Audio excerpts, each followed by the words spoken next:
ఒంట్లో రక్తం తక్కువగా ఉంటే నిద్ర పట్టకపోవడం, జుట్టు ఊడిపోవడం, చిన్న పని చేసుకోవాలని శక్తి ఉండకపోవడం. ఇన్ని ఇబ్బందులు పడే కంటే రక్తం పెంచుకుంటే సరిపోతుంది కదా! అందుకే రక్తం తాగామన్నట్లు పెరగడానికి ఈ బీట్రూట్ జున్ను తింటే సరిపోతుంది. దీనికోసం ఒక కప్పు రాగులను తీసుకొని 7, 8 గంటల సేపు నానబెట్టుకొని వీటిని మిక్సీ జార్‌లోని వేసుకోవాలి.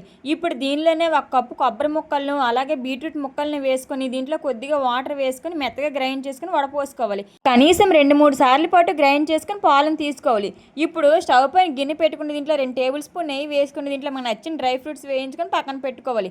ఇప్పుడు ఇదే గిన్నెలో ఒక కప్పు బెల్లాన్ని వేసుకొని బెల్లం బాగా కరిగిన తర్వాత ఈ బెల్లం వాటర్ని ఫిల్టర్ చేసుకొని దీనిలోనే బీట్రూట్ పాలని కూడా వేసుకొని నిదానంగా కలుపుతూ ఒక 10 నిమిషాలు ఉడికించుకోవాలి.